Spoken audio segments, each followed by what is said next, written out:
Welcome back to the floor of the CME Group here in Chicago on Pearl Harbor Day, December 7th. It's Tuesday, a little bitter chilly here in Chicago, but that is not slowing down this market action. We had the Bush tax cuts go through overnight and put another boost and another new high in the SPOO. They actually made a new high in the Dow as well as the NASDAQ today. It's been a contract high for all three. It's just interesting. The momentum, the Santa Claus rally, we have everything going here.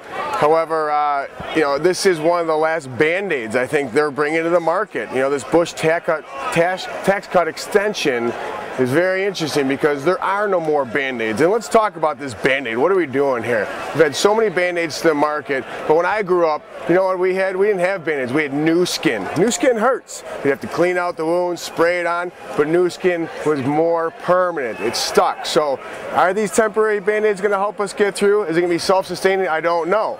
Hopefully it is. But currently right now, I think this 1235 in the S&P made that new high. It's a Fibonacci 0.618 retracement here. It's a very important level. Could there be some typical bearish divergence here? Yes, I think it could come off. But I think in this world that we live in right now, this HFT world, this high frequency trading world, it's like an alligator. It comes at you and it gets you in the death roll. And how many spins are in this HFT death roll right now?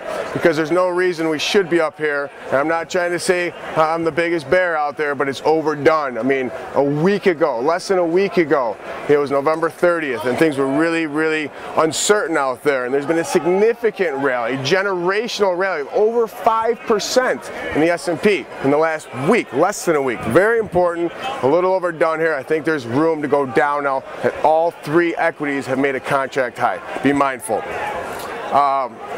Let's talk a little bit about the Treasury market today. They're selling every Treasury they can out there. Right now, the low in the 30-year is 123.12.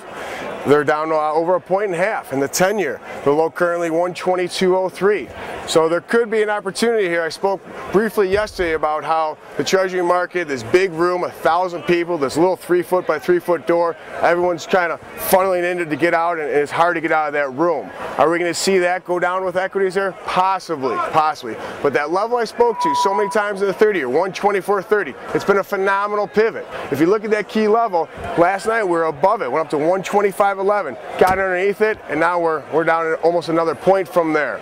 So let's be mindful that the 10-year, that 123 even and a half, that was very important. I talked yesterday that there was some resistance at 10, 123.10. We got above there, there was room to run. We didn't get above there. It stopped exactly at 10. It's come off since, and now we are at 122.03. So let's be careful there. There's price action, there's volatility. You have to play it. They're giving you the opportunity to play it, so do that.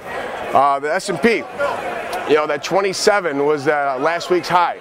Blew through that overnight. 2, 3 o'clock last night, they came in and they felt comfortable with the Bush tax extensions. Kind of felt it was built into this market already. It really would have been disappointed if they didn't do it, but we have that through now. So 1235 is the high. It's kind of come off. Let's look at that 27 as a support. That was an old last week's contract high, so look at that as a floor now. If it gets back underneath, it's got a lot of work to do to go downside. There's room up on the upside if we get above this 35. I like a target up at 1254. There's some room in there, there's some gaps in there. If you look at the chart, a little back and fill, so it has room to run up there. But currently, I think it's overdone. So be mindful, be careful of that. The euro currency overnight went down to a low of 132.76, came back up.